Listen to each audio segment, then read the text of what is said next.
प्यारे विद्यार्थियों, क्या आपने कभी सोचा है कि एक छोटी सी चिड़िया इंसानों को जीवन जीने का एक बहुत बड़ा संदेश दे सकती है? और दे सकती है तो कैसे दे सकती है? आखिर क्यों कवि कहते हैं कि पक्षियों के मन में लोभ, लालच, राग, द्वेष की भावना नहीं होती?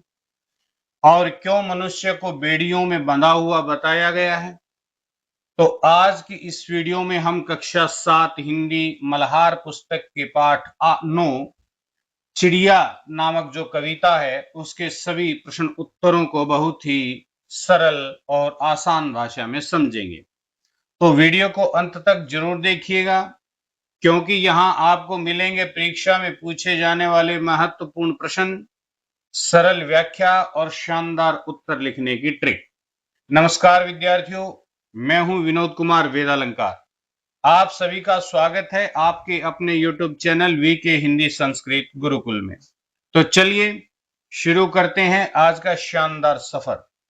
तो प्यारे विद्यार्थियों, अपनी टेक्स्ट बुक और पेंसिल लेकर के बैठिए। टेक्स्ट बुक की एक्सरसाइज निकाल लीजिए और उस एक्सरसाइज की कड़ी में, प्रश्न अभ्यास की कड़ी में जो पहला बिंदु है वह है पाठ से।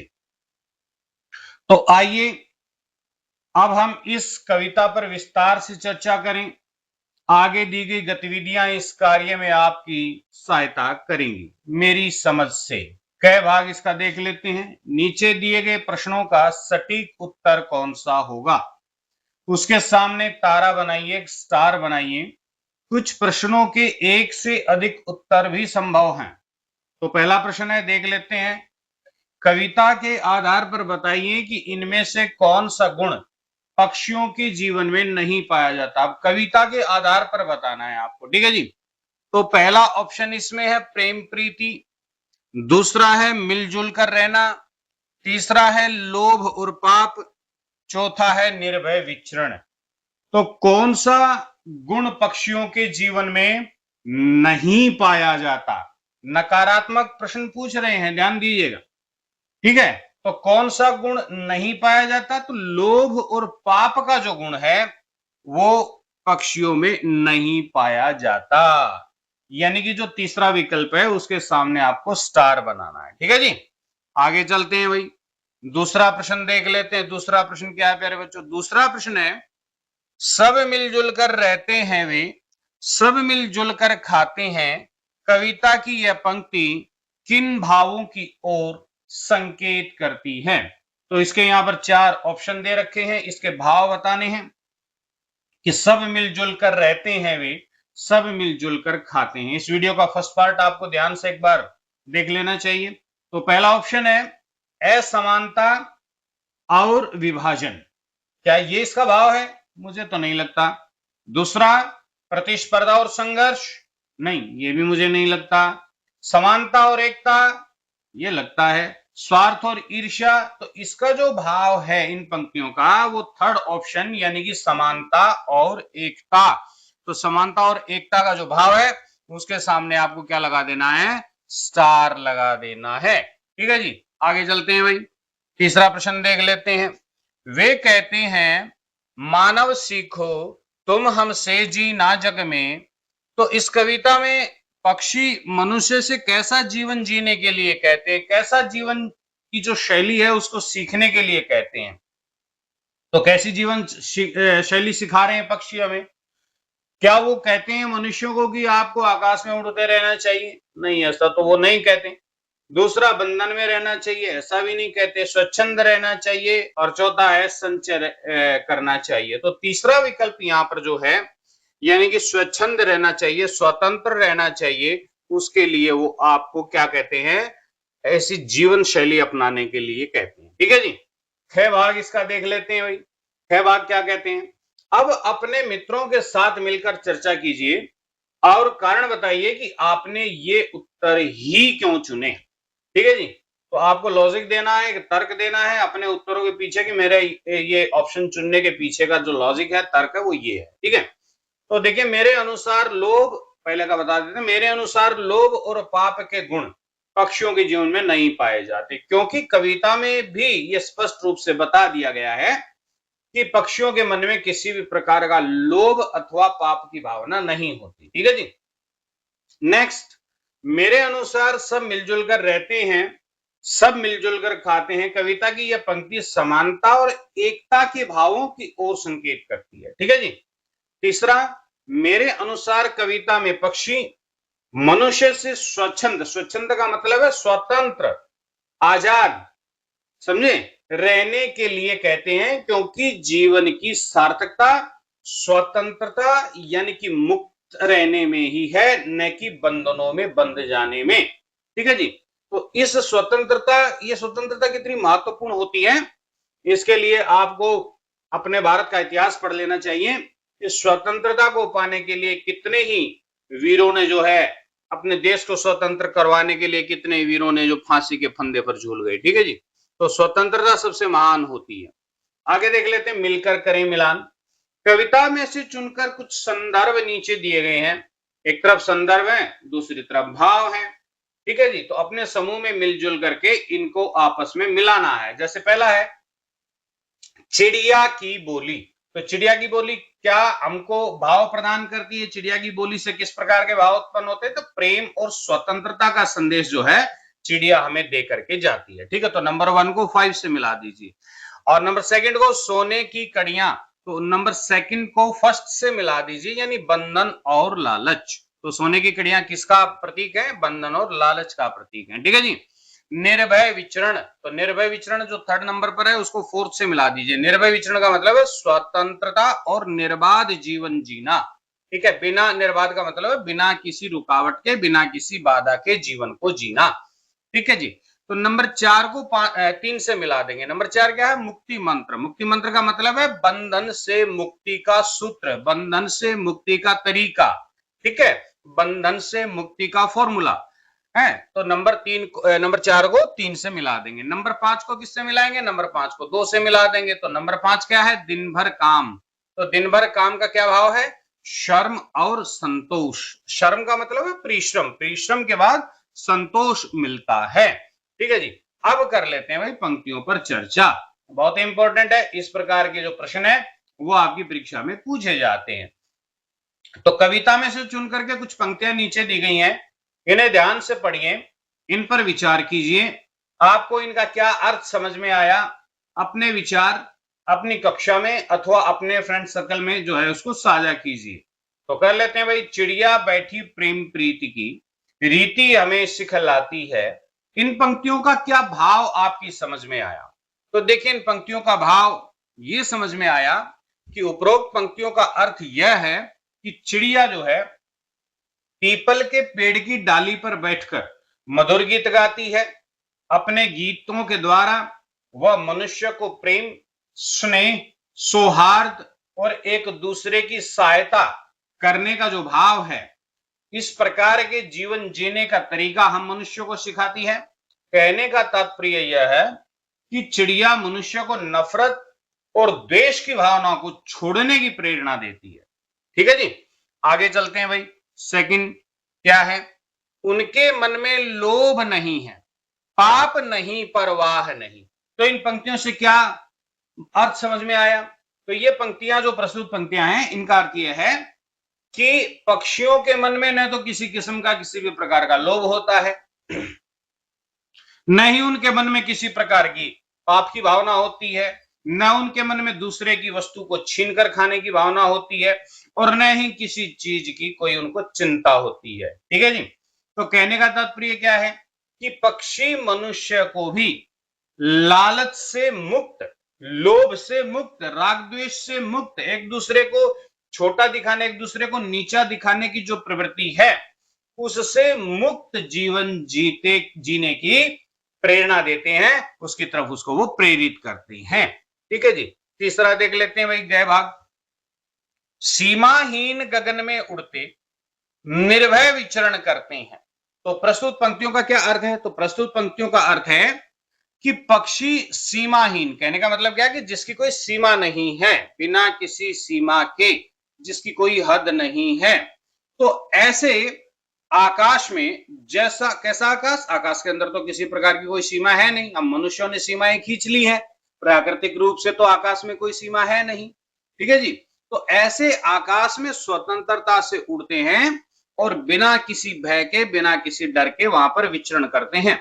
कहने का आशय यह है कि पक्षी मनुष्य को भी स्वतंत्र रूप से बिना किसी डर के अपनी राह पर, अपने रास्ते पर, अपने लक्ष्य की तरफ आगे बढ़ने के लिए मोटिवेट करते हैं, प्रेरित करते हैं। ठीक है भाई बच्चों, समझ गए होंगे। अगला बिंदु देख लेते हैं, इसमें बहुत ही महत्वपूर्ण अगला बिंदु भी सोच विचार के लिए। तो इस कविता को पढ़ करके आपकी जो सोच है, आपकी जो विचार करने की क्षमता है, आपकी बुद्धि का कितना विकास हुआ, तो वो सब देख लेते हैं भाई। नीचे कविता की कुछ पंक्तियां और उनसे संबंधित प्रश्न दिए गए हैं। तो कविता पढ़ने के बाद अपनी समझ के आधार पर प्रश्नों के उत्तर देने हैं आपको। ठीक है, तो दे देते हैं। ये आपको आपकी जो फिर नोटबुक है, एक्सरसाइज नोटबुक है, उसमें शायद लिखने भी होंगे ये। ठीक है, तो पहला प्रश्न है, सब मिलजुल कर रहते हैं वे, सब मिलजुल कर खाते हैं, पक्षियों के आपसी सहयोग की ये जो भावना है, यह हमारे लिए किस प्रकार उपयोगी हो सकती है और मनुष्यों के लिए किस प्रकार से उपयोगी हो सकती है, ये आपको स्पष्ट करना है। तो कर देते हैं भाई। देखिए, पक्षियों के आपसी सहयोग की यह भावना हमारे लिए बहुत ही उपयोगी है, क्योंकि पक्षी बिना किसी मतभेद के, बिना किसी झगड़े के मिलजुल करके आपस में रहते हैं। अगर हम भी उनसे सीख लेकर, अगर हम भी उनसे शिक्षा लेकर इस प्रकार की जीवन शैली को अपना लें और मिलजुल करके काम करें, तो समाज में भेदभाव और स्वार्थ की जो भावना है वो कम हो सकती है।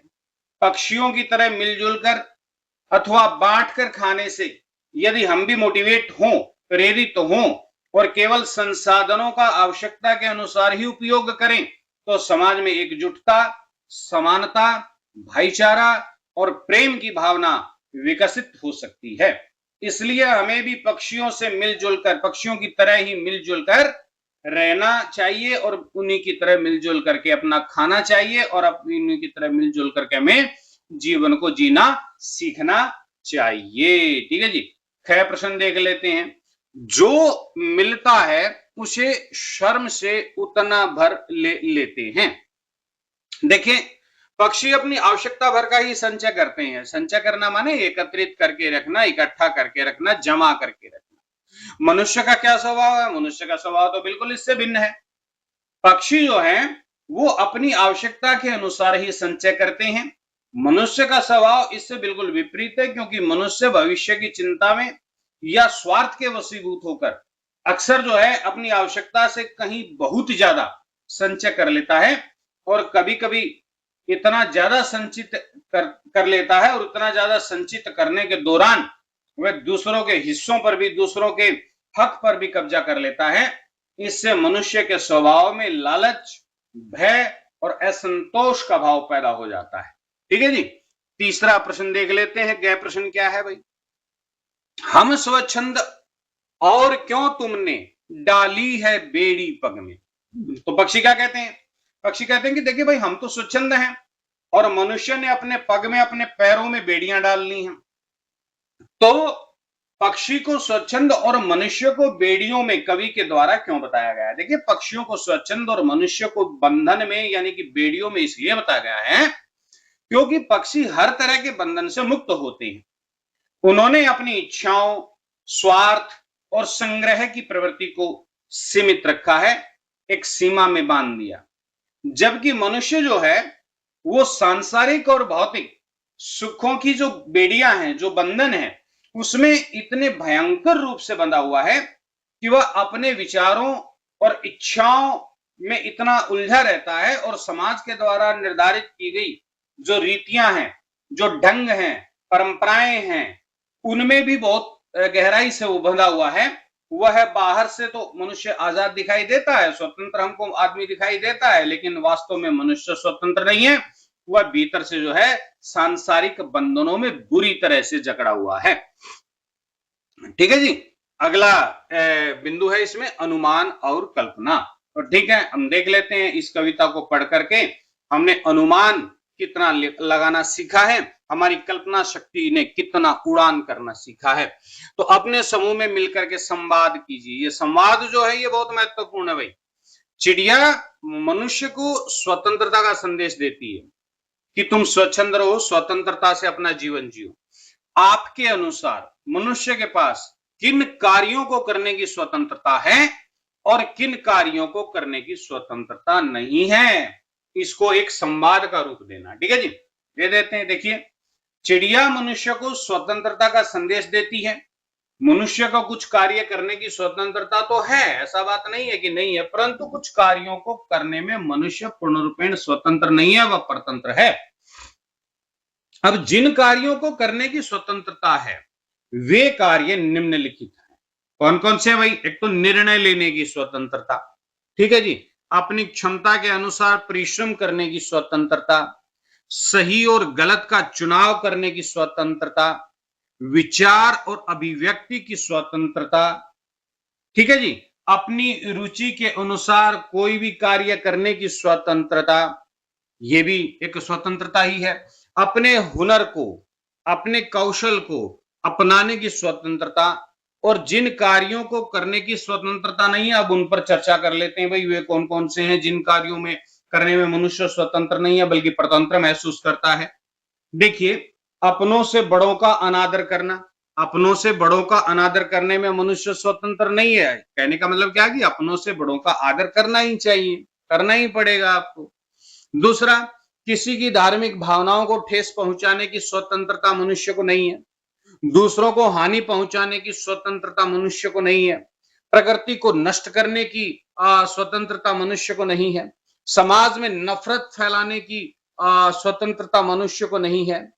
और अपने जीवन में अनुशासनहीनता फैलाने की भी स्वतंत्रता मनुष्य को नहीं है। तो ये बहुत ही महत्वपूर्ण बिंदु है, इनको आपको अपने जीवन में उतार लेना चाहिए और इनको आपको नोट कर लेना चाहिए। ठीक है जी, दूसरा प्रश्न देख लेते हैं। दूसरा प्रश्न है, चिड़िया और मनुष्य का जीवन एक दूसरे से कैसे भिन्न है, कैसे अलग है? देखिए, चिड़िया और मनुष्य का जीवन एक दूसरे से बहुत कुछ अलग है। चिड़िया स्वतंत्र है और स्वच्छंद रहती है, उसकी आवश्यकताएं सीमित हैं, वह चीजों का आवश्यकता से अधिक संग्रह नहीं करती क्योंकि ये उसकी प्रकृति है, ये उसका स्वभाव है।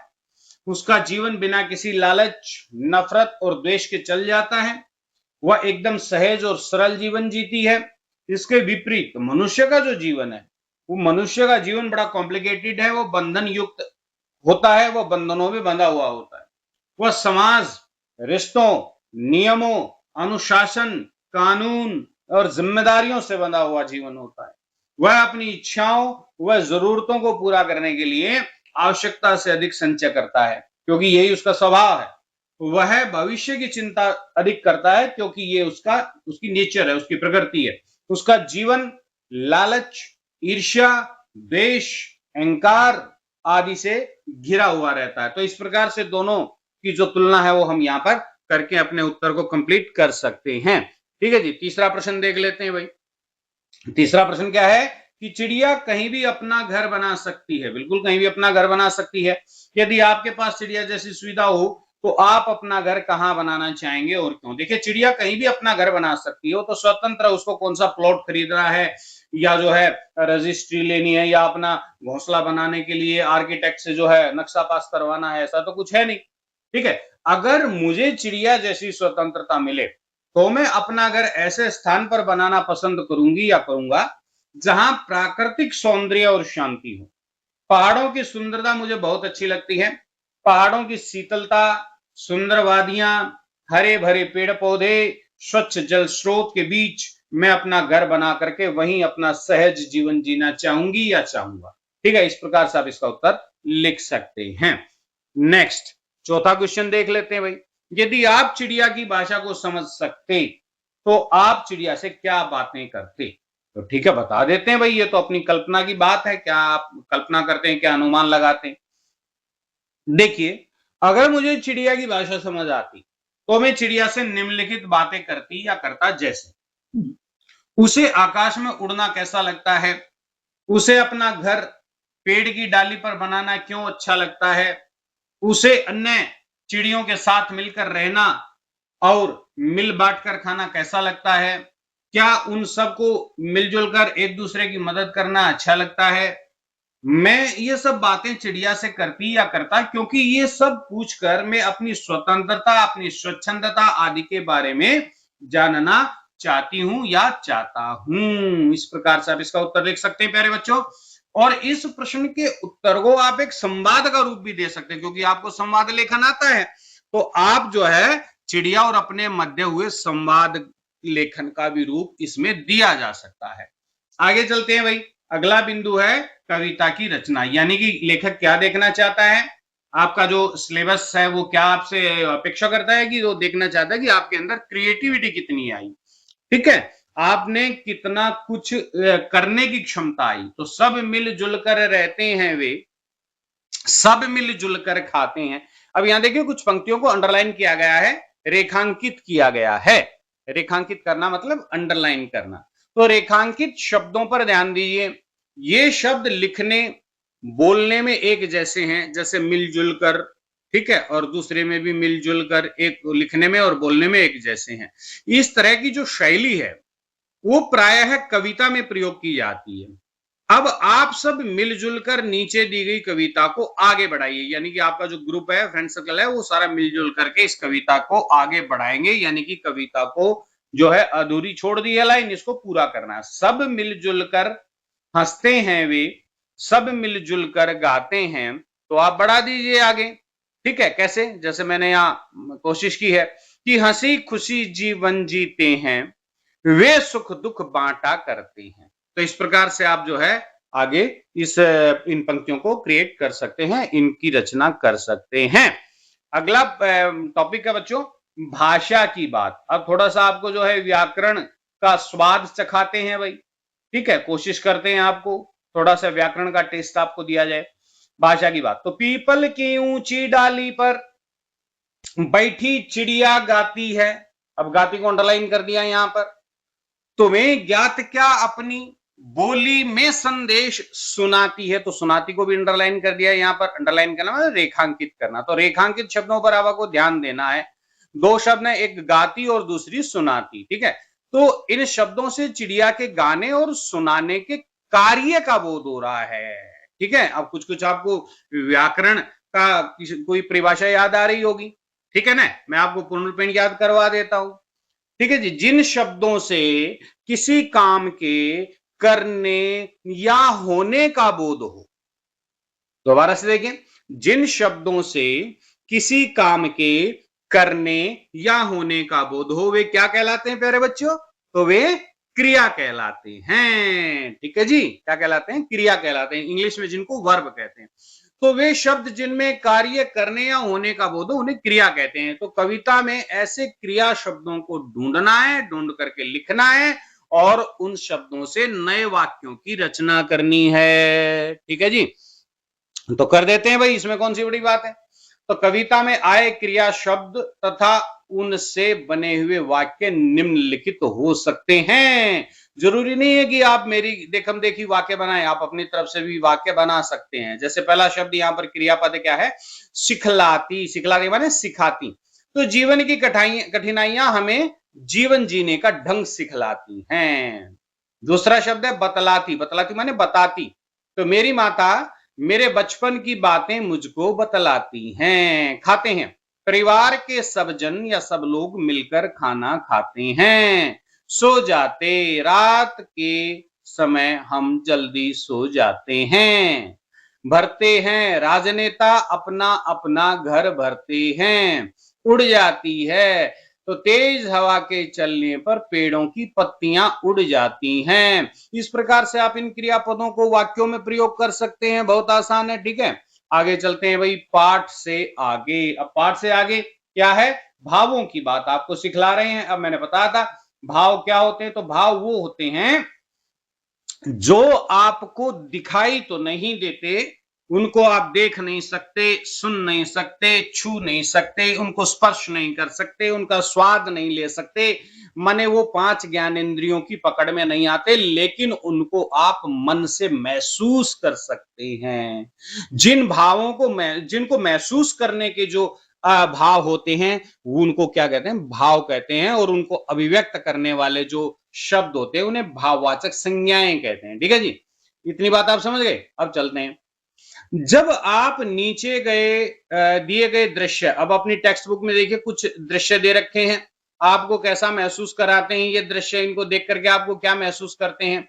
तो अपने उत्तर के कारण भी बताने हैं, आपको सोचना है, बताना है। आप नीचे दिए गए भावों में से शब्द चुन सकते हैं, उन एक शब्द को चुनना है, और आप किसी भी दृश्य के लिए एक से अधिक शब्द भी चुन सकते हैं। ठीक है जी। देख लेते हैं, जैसे यहां पर दिया है प्रेम, वीरता, दया, घृणा, क्रोध, हंसी, आनंद, डर, घृणा, आश्चर्य, ममता, शांति, सुख, दुख, ईर्ष्या, गर्व, निराशा, आभार, उत्साह, चिंता, आत्मविश्वास, सहानुभूति, उदासीनता और शंका।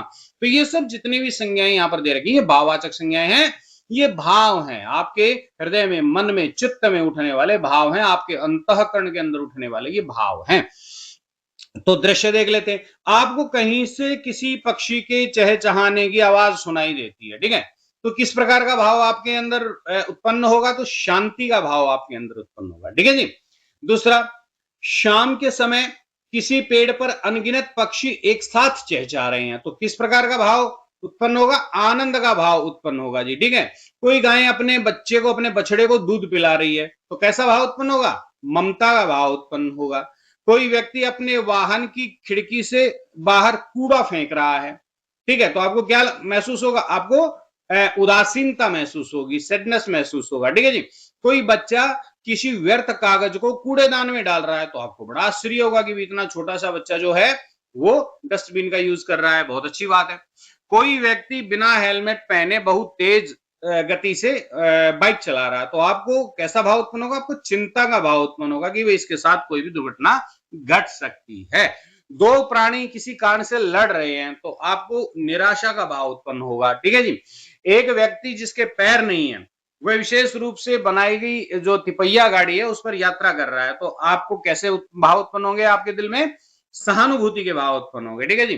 किसी व्यक्ति पर नेत्रहीन यानी कि अंधा, अंधे जो व्यक्ति होते हैं, अंधे व्यक्ति जो पढ़ते लिखते हैं, उनकी एक लिपि होती है, उसको ब्रेल लिपि कहते हैं, उसको हिंदी में भारती भी कहते हैं। तो भारतीय लिपि में सूचनाओं के बोर्ड लगे हुए हैं, तो आपको कैसा महसूस होगा? आपको आभार महसूस होगा कि भाई अच्छा काम कर रखा है, इसके लिए इनको थैंक यू है, ठीक है जी। कोई व्यक्ति किसी को अपशब्द कहता है, गाली वगैरह देता है, तो आपको दुख महसूस होगा, ठीक है। कोई व्यक्ति किसी जरूरतमंद भूखे को भोजन दे रहा है, तो आपको उत्साह उत्पन्न होगा, आप उसे प्रोत्साहित हो सकते हैं। कोई लड़का स्वादिष्ट भोजन बनाकर अपनी बहन को खिला रहा है, तो आपके अंदर कैसे भाव उत्पन्न होंगे? प्रेम के भाव, स्नेह के भाव, ममता के भाव उत्पन्न होंगे, ठीक है जी। आगे चलते हैं, ख भाग इसका देख लेते हैं। भाई ख भाग क्या है? तो ख भाग है कि उपर्युक्त भावों में से आप कौन से भाव कब कब अनुभव करते हैं? उन भावों के नाम लिखकर उन स्थितियों के लिए एक एक वाक्य बनाना है। जैसे एग्जाम्पल के तौर पर यहां दे रखा आत्मविश्वास। तो जब मैं अकेले पड़ोस की दुकान से कुछ खरीद करके लाता हूं, तो मुझे मेरे अंदर आत्मविश्वास का भाव जागता है, ठीक है। तो इस प्रकार से आपको उत्तर देना भाई।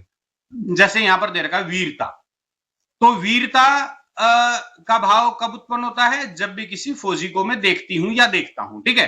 करुणा का भाव, जब किसी गरीब, असहाय या बीमार व्यक्ति को मैं देखती हूं या देखता हूं।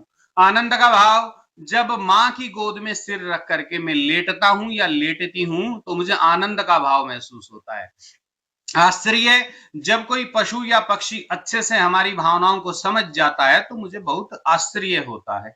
प्रेम, जब अपनी बहनों के साथ मैं बातें करती हूँ या अपनी माता पिता के साथ बातें करती हूँ, अपने परिजनों के साथ बातें करता हूँ या करती हूँ, तो मुझे प्रेम का भाव उत्पन्न होता है। शांति, जब कुछ समय अकेले प्रकृति का आनंद लेती हूँ या लेता हूँ, तो मुझे शांति का भाव महसूस होता है। डर, जब कभी अंधेरी रात में अकेले बाहर जाना पड़ जाता है, तब डर का अनुभव होता है। चिंता, जब परिवार में किसी का स्वास्थ्य बिगड़ जाए, तो उसकी चिंता हमें सताने लगती है, ठीक है जी। अगला बिंदु इसमें प्यारे बच्चों, आज की पहेली, ठीक है जी। कुछ पहेलियां दे रखी हैं यहाँ पर, बहुत ही इंटरेस्टिंग सी पहेलियां हैं। इन पहेलियों को आपको याद करना चाहिए और अपनी स्कूल की असेंबली में जो है इन पहेलियों को बूझना चाहिए। तो पहली है, दिखने में हूं हरा हरा, कहता हूं सब खरा खरा, खाता हूं मैं मिर्ची लाल, सब कहते मुझे मिट्ठू लाल। तो बता दो भाई क्या है? तोता, ठीक है। दूसरी पहेली क्या है भाई? दूसरी पहेली है, रहता है घर के आसपास, रंग है उसका काला खास, जो भी दोगे खाता है वह, झुंड में आ जाता है वह। तो बता दो भाई क्या है वह? तो सबको पता है भाई, काला काला खास खास क्या है? कौवा। क्या? कौवा। तीसरी पहेली क्या है भाई? सुंदर काले मेरे डैन, डैन नैन, नैन माने आंखें, श्वेत श्याम है मेरे डैन, यानी आधा ब्लैक एंड व्हाइट।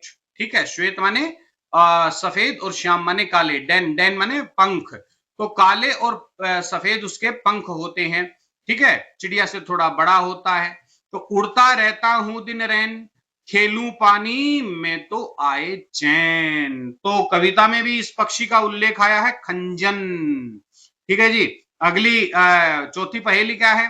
कुहू कुहू मधुर आवाज सुनाती, घर अपना में कहा बनाती, काली हूं पर काक नहीं हूं, बतलाओ में क्या कहलाती। तो सीधा सा मतलब है भाई, इसका तो कोयल ही होगा। ठीक है ना, सब बच्चे जानते हैं। अगला है भाई पांचवी पहेली क्या है? संदेश पहुंचना, संदेश पहुंचाना मेरा काम। क्या है? संदेश पहुंचाना मेरा काम। पहले जमाने में जो राजा महाराजा हैं, अपना मैसेज, अपना संदेश पहुंचाने के लिए खास प्रकार के पक्षी का प्रयोग करते थे भाई। पता चल जाएगा कौन सा। तो संदेश पहुंचाना मेरा काम, देता हूं शांति का पैगाम। शांति का भी प्रतीक माना जाता है। करता हूं मैं गुटरगू, आओगे पास तो हो जाऊंगा छू। बता दो भाई, कबूतर कहते हैं इसको, कबूतर पक्षी की चर्चा है यहाँ पर। ठीक है जी। छठी जो पहली है वो क्या है? पीता हूं बारिश की बूंदे, रखता हूं फिर आंखें मूंदे, देखो चकोर है मेरी साथी, बिन उसके घूमे घूमे ऊंचे नीचे। बता दो भाई, तो क्या है? पपीहा। तो इसका क्या आंसर है? पपीहा। ठीक है जी। हाँ, तो आगे चलते हैं भाई। अगला अगला इसमें टॉपिक क्या है? चित्र की बात। क्या है जी? चित्र की बात। तो यहाँ पर कुछ चित्र दे रखे हैं, उनके बारे में हम थोड़ी सी चर्चा कर लेते हैं। चित्र की बात क्या है भाई? तो इन तीन प्रकार के चित्र यहां दिए गए हैं। तीन चित्रों को ध्यान से देखना है और बताना है कि आप पक्षियों को इनमें से कहां देखना पसंद करेंगे और क्यों।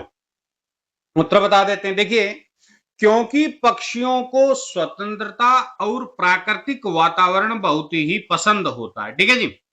हाँ प्यारे बच्चों, मैं बीच में आपको एक सूचना देना चाहूंगा कि इन सभी प्रश्नों के जो उत्तर हैं या जो रिटर्न नोट्स हैं, वो इस वीडियो के डिस्क्रिप्शन में आपको एक लिंक मिलने वाला है, वीके हिंदी संस्कृत गुरुकुल.blogspot.com। उस पर टैप करेंगे तो आप जो है क्रोम में जाकर के वो लिंक खुल जाएगा और इस पार्ट के सारे रिटर्न नोट्स आपको वहां उपलब्ध हो जाएंगे। वहां से आप अपनी नोटबुक तैयार कर सकते हैं, वहां से आप अपनी परीक्षा की तैयारी कर सकते हैं। ठीक है जी। आगे चलते हैं भाई, इसका उत्तर देख लेते हैं। इसका उत्तर भी आपको वहीं मिलने वाला है रिटर्न में। क्योंकि पक्षियों को स्वतंत्रता और प्राकृतिक वातावरण बेहद पसंद होता है, वहां वे बिना किसी डर के रह सकते हैं, जब चाहे जहां चाहे उड़कर जा सकते हैं स्वतंत्रता पूर्वक।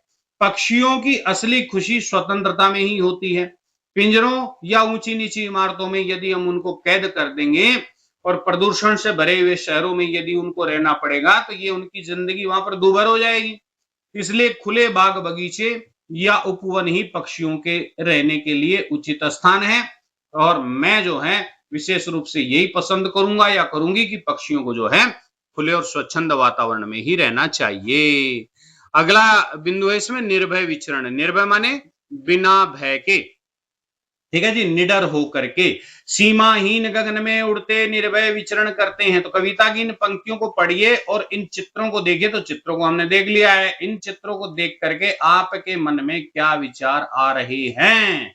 तो इन चित्रों में कौन जो है निर्भय विचरण कर रहा है, तो बता देते हैं भाई। देखिए, दिए गए चित्रों को देखकर हमारे मन में कई प्रकार के विचार आते हैं भाई। जैसे पहले व तीसरे चित्र को अगर आप देखें, तो पहले और तीसरे चित्र में पशु पक्षी स्वतंत्र रूप से जंगल में घूम रहे हैं और मनुष्य जो है वो गाड़ी में बंद होकर के उन्हें देख रहे हैं। यानी कि मनुष्य पिंजरे में है और पशु पक्षी आजाद हैं, स्वतंत्र हैं। जबकि दूसरे चित्र में जो पशु पक्षी हैं वो पिंजरे में कैद हैं और मनुष्य स्वतंत्र रूप से घूम करके उन्हें देख रहे हैं। तो पहला जो चित्र है वो पशु पक्षियों की स्वतंत्रता को प्रदर्शित करता है और दूसरा चित्र उनकी पराधीनता को प्रस्तुत कर रहा है। दूसरे चित्र को देख करके हमारे मन में दुख और क्रोध के भाव उत्पन्न होते हैं। पशु पक्षी स्वतंत्र रूप से रहना पसंद करते हैं, स्वतंत्र रूप से रहना, स्वच्छंद विचरण करना ही उनका स्वभाव है। उन्हें पिंजड़े में कैद करके उनकी स्वतंत्रता को समाप्त कर देना, ये जो है बहुत बड़ा अपराध है और ये हम मनुष्यों के द्वारा किया जाता है। किसी भी तरह से ये उचित नहीं है। ठीक है जी, ये बिल्कुल अनुचित है। इस प्रकार से पशु पक्षियों को जो है हमें कैद करके नहीं रखना चाहिए। आगे चलते हैं भाई। साथ साथ वन में जितने पंछी हैं, अब उन पंछियों के नाम बताए गए हैं। वन में जितने पंछी हैं, खंजन कपोत चातक कोकिल काक हंस शुक आदि वास करते हैं आपस में हिलमिल। अब इसके ऊपर कुछ प्रश्नों दिए गए हैं, इनके ऊपर आधारित पहला प्रश्न देख लेते हैं भाई। वन में सारे पक्षी एक साथ रह रहे हैं। हमारे परिवेश, परिवेश का मतलब होता है वातावरण, एटमॉस्फेयर में भी पशु पक्षी हमारे साथ रहते हैं। हमारी भी इस प्रकार का जो है इकोलॉजी सिस्टम यहाँ पर है कि भाई पशु पक्षी हमारे साथ ही रहते हैं। देखे होंगे आप, विचार कीजिए कि हमारे परिवेश में, हमारे वातावरण में उनका रहना क्यों आवश्यक है, क्यों जरूरी है। तो देखिए हमारे परिवेश में पशु पक्षियों का रहना बहुत ज्यादा आवश्यक है। क्यों? क्योंकि पशु पक्षी हमारे पर्यावरण के संरक्षक हैं। इन्हीं के कारण प्रकृति में संतुलन और सुंदरता बढ़ती है। यदि पशु पक्षी नहीं होंगे तो प्रकृति असंतुलित हो जाएगी और जीवन की कठिनाइयां बढ़ जाएगी, मनुष्य का जीवन भी खतरे में पड़ जाएगा। इसलिए पशु पक्षियों का संरक्षण हम मनुष्यों की सबसे पहली और प्राथमिक जिम्मेदारी है। ठीक है जी। दूसरा प्रश्न देख लेते हैं भाई। दूसरा प्रश्न क्या है कि हम अपने आसपास रहने वाले पशु पक्षियों की सहायता कैसे कर सकते हैं, उनकी मदद कैसे कर सकते हैं। ठीक है, ये मेरे को बताना है। तो बहुत सारे तरीकों से हम उनकी मदद कर सकते हैं। जैसे गर्मियों के मौसम में, अभी बहुत ज्यादा गर्मी चल रही है जून जुलाई में, तो मौसम में पशु पक्षियों के लिए बर्तन में पानी और कुछ अनाज रख सकते हैं। सड़क किनारे पेड़ पौधे लगाकर उन्हें राहत दे सकते हैं। जानवरों के लिए आश्रय स्थल बनवाकर उनके खाने पीने का ध्यान रख सकते हैं। घायल पशु पक्षियों को जो है चिकित्सकीय सहायता प्रदान की जा सकती है। पशु पक्षियों को चोट पहुंचाने, डराने और परेशान करने वालों के लिए कठोर कानून बनाकर उन्हें अप्लाई किया जा सकता है। तो इस प्रकार के काम हम कर सकते हैं पशु पक्षियों की सहायता के लिए। ठीक है जी। आगे चलते हैं भाई। फिर से हम थोड़ा सा व्याकरण का स्वाद हमको यहाँ पर दिला रहे हैं। शब्द एक, अर्थ अनेक, यानी एक ही शब्द के जब बहुत सारे अर्थ होते हैं तो ऐसे शब्दों को क्या कहते हैं भाई? इन्हें अनेकार्थी शब्द कहते हैं। क्या कहते हैं इन्हें? अनेकार्थी शब्द। देख लेते हैं। उनके मन में लोभ नहीं। तो इस पंक्ति में मन, मन शब्द का क्या अर्थ है? मन शब्द का अर्थ है चित्त, यानी कि बुद्धि। ठीक है जी। किंतु मन शब्द के और दूसरे अर्थ भी तो अर्थ हो सकते हैं। अब नीचे कुछ पंक्तियां दे रखी, उनको भी पढ़ लेते हैं। आज मेरा मन पहाड़ों पर जाने का कर रहा है। ठीक है, तो मन का मतलब क्या हुआ? चित्त। ठीक है जी। और दूसरा वाक्य क्या है? व्यापारी ने किसान से 10 मन अनाज खरीदा। अब मन यहां पर वो चित्त वाला मन नहीं है। 10 मन, मन यहां पर क्या है? परिमाणवाचक संज्ञा है। ठीक है, वो माप तोल को दर्शा रही है। तो उपयुक्त वाक्य में मन शब्द का प्रयोग अलग अलग अर्थों और संदर्भों में किया गया है। इस प्रकार से हम देखते हैं कि एक ही शब्द दूसरे संदर्भ से अलग अर्थ प्रदान कर रहा है। आइए इससे संदर्भित जो है संबंधित एक और रोचक उदाहरण देख लेते हैं। जैसे मंगल ने मंगल से कहा कि मंगल को मंगल पर मंगल होगा। अब देखिए इस वाक्य में एक व्यक्ति दूसरे व्यक्ति से दिन, ग्रह और शुभ कार्य की चर्चा कर रहा है। अब आगे कुछ ऐसे ही शब्द दे रखे हैं यहां पर और दिए गए शब्दों का आपको अलग अलग अर्थों और संदर्भों में प्रयोग करना है। ठीक है जी। तो कर देते हैं। यहां पर कुछ संकेत भी दे रखा भाई, चलो कर देते हैं। जैसे पहला शब्द यहां पर कर, क्या है? कर, कर माने हाथ। ठीक है जी। और कर माने क्या होता है? टैक्स भी होता है। तो दोनों संदर्भों में इसका प्रयोग कर देते हैं। हाथ। भले इंसान ने अपने कर कमलों से भूखे को खाना खिलाया। और शुल्क यानी टैक्स के रूप में जब लेंगे तो अंग्रेज भारतीयों से बहुत अधिक कर वसूलते थे। दूसरा शब्द है यहां पर जल। ठीक है जी। जल के दो अर्थ हैं, जल माने पानी और जल माने जलना भी हो सकता है।